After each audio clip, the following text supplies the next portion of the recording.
Total how many students are there in your class? I think last year 9 were there, no? But why now only 7?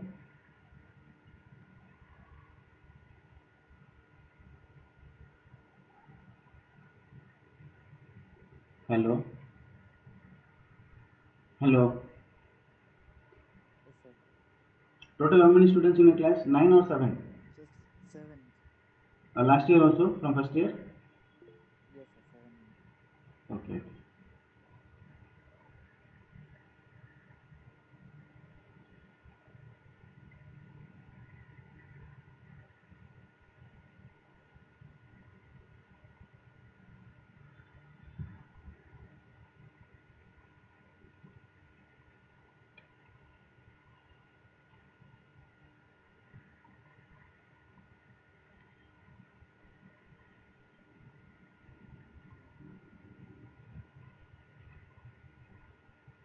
So can we start?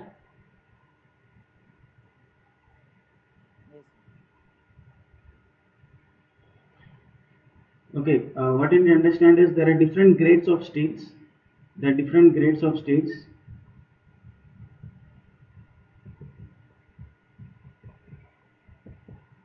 You need to have a little bit understanding where which grade of steel is used. You need to understand where which grade of steel is used. Okay, so if we take the mild steel, in mild steel there are like 5 categories.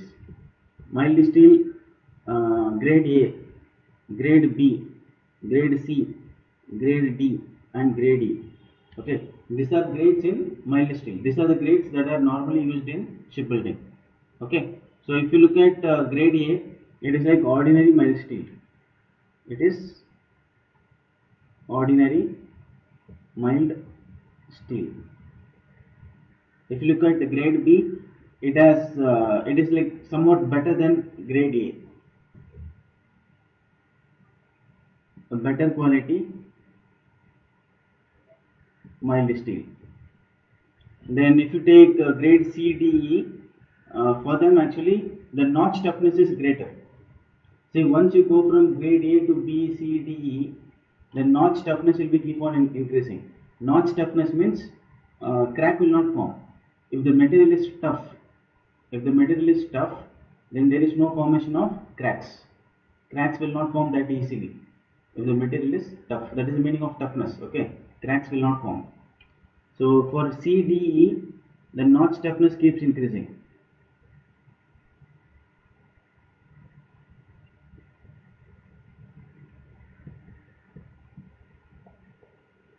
Notch toughness keeps increasing. Okay, the notch toughness keeps increasing. That is for CDE. Now in the ship, out of these grades, which one you are going to use where? All these are mild steel. All these are going to give say same strength, but the notch toughness is different. A is having very poor notch toughness. E is having very good, very high notch toughness. That means in the ship, we take a ship, we take a ship. There may be some places. We take a ship. There may be some places in the ship where the cracks formation is going to happen. Okay, so there may be some part of the ship where the crack formation is more prone to happen. So in those places, what you have to do? You have to go for grade E. In the ship, some place in the ship, cracks are going to form. You know that where it is going to form. So in those places, you have to go for grade E. Where cracks are not going to take place, you have to go for grade A. Simple, okay. So for example, there is one plate called shear strake. Shear strake is somewhere here. A plate connecting the deck plating and side plating of the ship. This is shear strake. Okay. So one more thing what you need to understand is, if thickness is increasing, then toughness will decrease. If thickness is increasing, then toughness will decrease. If thickness of a plate is increasing, the plate will it will lose its ductility. It won't bend easily. What will happen? It will lose its ductility and it will lose its toughness also. It will become more brittle. when thickness of a plate is increasing, what will happen? The plate will become more brittle. More brittle means there is no ductility, there is no toughness. Brittle means it will crack easily, like a brick. It will crack easily. Okay. Now,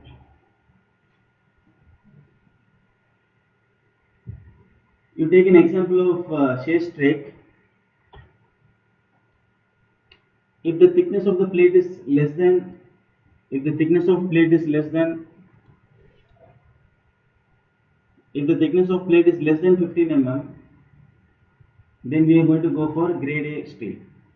For shear rake, if the thickness of plate is less than 15 mm, we are going to go for grade A steel. And if the thickness is less than, like say in the range of 15 to 20 mm, 20 mm means 2 centimeters, then we are going to go for grade B. If the thickness is, see, if the thickness is greater than what has been observed for last 50-60 years is, if the thickness of steel plate is greater than 20 mm, the toughness is very less and it is becoming like a brittle material. It is becoming like a brittle material and it is more prone to fracture. And it is more prone to fracture. Cracks are going to develop if the thickness is greater than 20 mm. So if the thickness is greater than 20 mm, what you need to do is you need to use a material with a good notch toughness. If the thickness is greater than 20 mm, you should use a material with good notch toughness. Understood? So if the thickness is greater than 20 mm, see this C, D, E, these are having increasing notch toughness. So which is having highest notch toughness in this A, B, C, D? E is having the highest notch toughness. Notch toughness means cracks will not develop if the material is having very high notch toughness. Cracks will not develop. E is having the highest, then D, then C, then B, then A. A is having the least notch toughness. Now, if the thickness is from like say 25 to 40 mm, you are going to go for grade D. Thickness is 25 to 40 mm. Say this is like 20 to 25. Then grade E, if thickness is greater than 40 mm, you are going to go for grade E.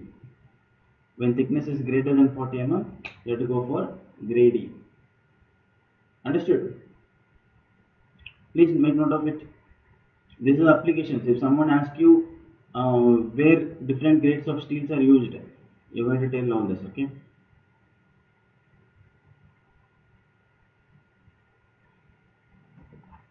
Write down. Write down. They have sent the attendance in your mail. So day before yesterday also I have sent a mail for attendance. Today also I have sent a mail for attendance. Please fill it and send it back.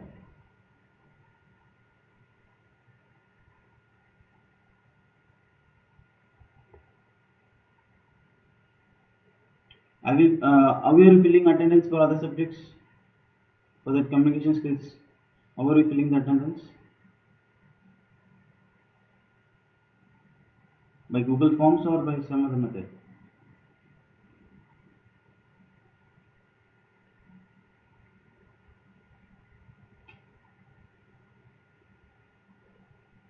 No attendance.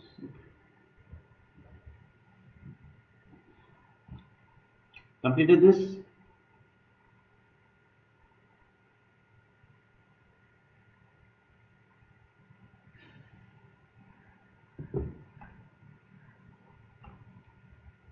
Okay, can I rub this? Yes, sir.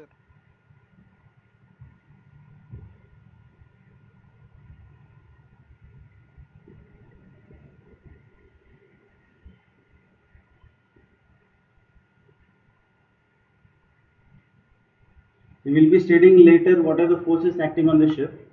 But the most important deformation that ship undergoes is the longitudinal bending. Say this is a ship. Ship is very long structure, like 300 meters, 350 meters long. Okay, so you can consider the ship as a beam. What happens? The ship will bend either like this. It will start bending like this.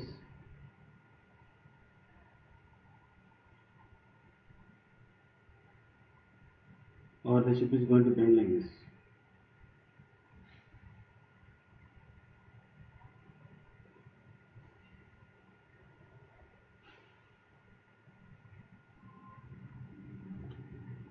Okay, so this we call it as ogling deformation.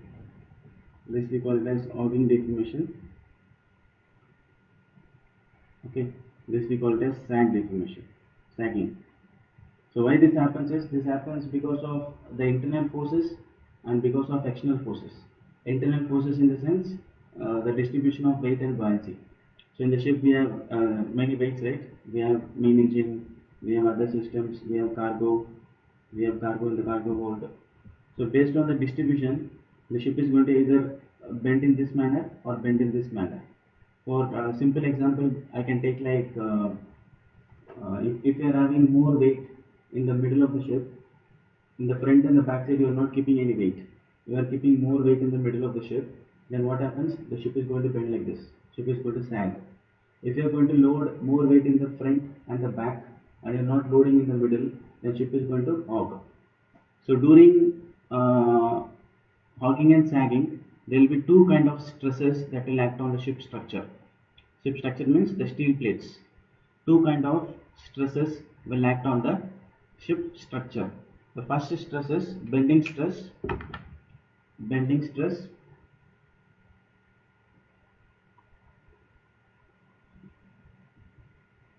Bending stresses. Then next is shear stress. Bending stress and shear stress. Bending stress I can divide into two. Some part of the ship is going to undergo tensile. It is going to experience tensile stress. Some part of the ship is going to undergo experience compressive stress. Tensile, compressive. I'll repeat again. This is the ship structure. I'm speaking about the ship steel structure. Okay. So that structure is going to experience some deformation. This deformation is because of the weight distribution, or when the ship goes into waves. When the ship goes into the waves, the buoyancy distribution will change, and because of the change in buoyancy distribution, the ship is going to undergo longitudinal bending. So these two are longitudinal bending. When longitudinal bending is taking place, when this kind of deformation is taking place, the ship is going to experience two stresses. One is shear stress, one is bending stress. One is shear stress, one is bending stress. Okay, so this stress is going to act on the material. It is going to act on the plate. It is going to act on the material of the plate. And if it is till the yield point, it is in elastic limit. The plate will be in the elastic limit. The deformation will be in the elastic limit. After the yield point, it goes to the ductile mode. Then at some point of time, if the stress value keeps on increasing, it is going to break. Understood? So you need to understand. What you need to understand is, see, there may be some 100 plates in the ship. There may be some 10,000 plates in the ship. Ship is a very big structure. We are making the ship out of small plates. So there may be some 10,000 plates in the ship. The stresses, the value of stress. The value of stress is not same at all the points in the ship. The value of stress is not same in all the points. I'll give some practical examples. Suppose you take your human body, you're running or you're walking. Okay, so you will feel pain in some part of your body. You will feel pain in the joint. You will feel pain in the backbone, because the backbone is supporting your upper body. You feel pain in the backbone. You feel pain in the neck area. So when you are doing some gymnastics, or when you are doing some dance or something, you get pain in the hip region, you get pain in the neck region. Is the pain same everywhere? You can feel that there is a lot of stress acting in the neck region. There is a lot of stress acting in the hip region. When you are lifting some heavy objects, you feel there is a lot of pain in the hip. Can you understand this? So the ship also, the stress value, the forces acting on the ship, it is not same everywhere. The stresses acting on the ship is not same everywhere. At some point in the ship, the stress value is very high. At some point of the ship, there is no stress at all. Okay, so before designing the ship, before operating the ship, you should understand where the stress value is greater. So according to that you should operate the ship, according to that you should design the ship. Now if you take the ship, when the ship is undergoing longitudinal bending, where the bending stress is maximum? The bending stress is maximum in the midship region. Try to understand, the bending stress is maximum, bending stress is maximum in midship. Midship means middle of the ship. Bending stress is maximum in the midship region. Suppose take the length of ship is 200 meters or say 100 meters. Where is the bending stress maximum? In the middle. From this side 50, from this side 50. So that is a place where the bending stress is maximum. Okay, the values of stresses will be maximum there. Understood? And okay. See, if you see this orging motion, see you take this object, okay, on top there is a black surface, on bottom there is a green surface. Now I'm trying to bend like this, I'm trying to bend in an orging manner. What will happen to the black surface? The black surface is increasing in size. Can you see? The top surface is increasing in size, and bottom surface, when I'm bending like this, what will happen? The bottom surface will reduce. It will reduce in size. So top is expanding. See, when the ship is undergoing orging deformation, the top is expanding, increasing in size. The bottom is decreasing in size, decreasing in length. Top is increasing in length and bottom is decreasing in length. So what you understand is the deck plating is undergoing tensile. Tensile means increasing in size, elongating, and the bottom plating is compressing. Okay. So what kind of stress will act in the deck plating? Tensile stress. And what kind of stress will act in the bottom plating? Compressive stress. So this is during orging. Now come to sagging. During sagging, you see the deck plating is getting compressed. You are like now you are bending like this. Okay, you are bending like this. And the deck plating is compressing. It is reducing in size, and the bottom plating is expanding. The bottom plating is expanding. So tensile stress is acting here. Understood? But the value of tensile stress in compressive stress, where it will be maximum in the ship? It will be maximum in the midship region. It will be maximum in the middle of the ship. So which part of the ship you have to put a stronger material? This part of the ship you have to put a strong material. Usually we'll go for high tensile steel. In the midship region. We go for a steel with high strength. And the deck plating also. The deck plating we can go for at least, say the length of ship is 100 meters. From the middle, at least 20% towards this side, 20% towards aft, 20% towards forward, and 20% towards aft. So at least 40% in the middle of the ship, you should go for high tensile steel. What is the advantage of going for high tensile steel? If you are going for high tensile steel, you can reduce the thickness of plating. If you are reducing the thickness of plating, what happens to the weight of the ship? The weight of ship reduces. But the problem is, when you are decreasing the thickness, the stiffness will decrease. When stiffness is decreasing, what will happen to your deflection? Deflection will increase. I'll repeat again, simple. When you are decreasing the thickness, deflection will increase. The ship is going to deflect more. The arcing deformation is going to be more, and the sagging deformation is going to be more. But the ship can withstand that. But what you need to understand is the deflection is more. So that is disadvantage of using high tensile steel. So if someone asks you in the exam or in the interview where high tensile steel is used in the ship, what will you tell?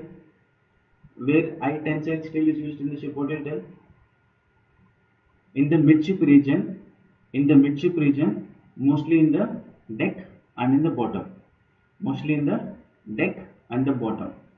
Okay, and in the midship region, see the deck plating, the bottom plating, and whatever longitudinal framing. Longitudinal framing means like whichever structural member which are going to provide longitudinal strength, the longitudinal framing. So for all this you should give high tensile steel. I'll repeat again: deck plating, bottom plating, and longitudinal deck plating, bottom plating, and longitudinal framing. Okay.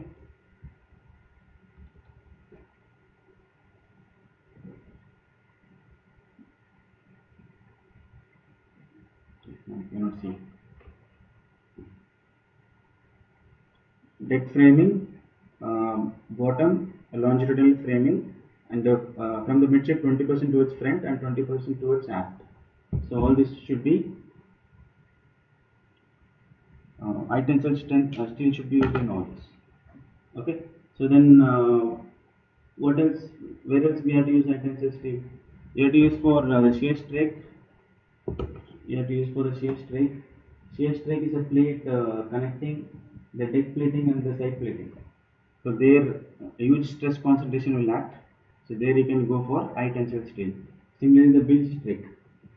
Bilge strike is a plate connecting the bottom plating and the side plating. So there also the stress concentration is more. So we have to go for high tensile steel. Understood?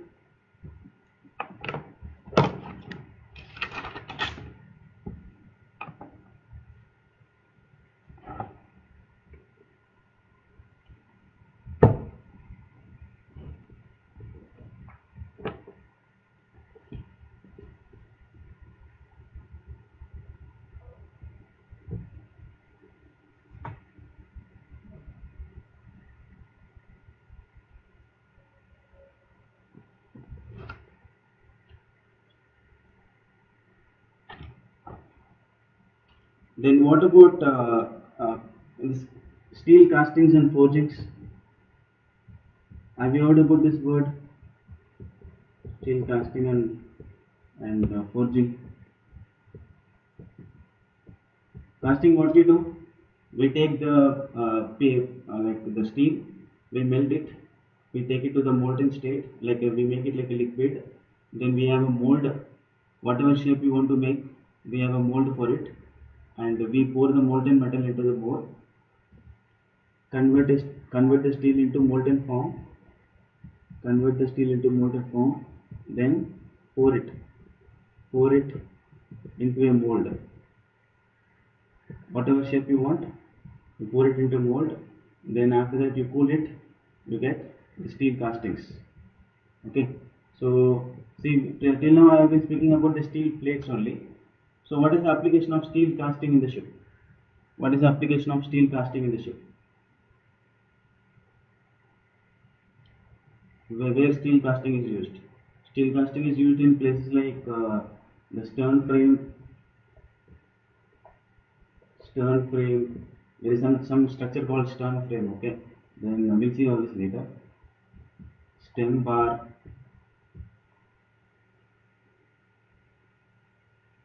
is there. Then the rudder post. Then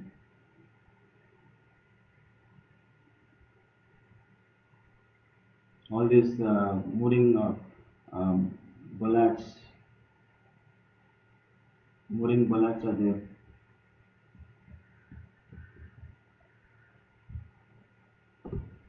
So all these are made from steel casting. What is the advantage of using steel casting is like when you want more hardness, like you take the anchor system. What about anchor system? The anchor system is not going to experience the tensile stresses or the compressive stresses. What kind of stresses it will undergo? The anchor chain will be going down.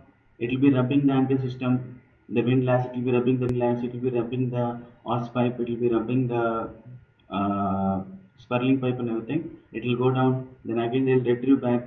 So this keeps on going. In like 20 years life cycle of ship, this will be going then like 1,000 times down, 1,000 times up. So what happens is there is a friction, there is a rubbing between the anchor cables and the anchor system. So anchor system should be very hard. Remember this word, the anchor system should be very hard. That means it should be able to withstand abrasion. Abrasion means like friction between two rough materials. So rough materials will get kind of erosion. Okay, so materials will get removed.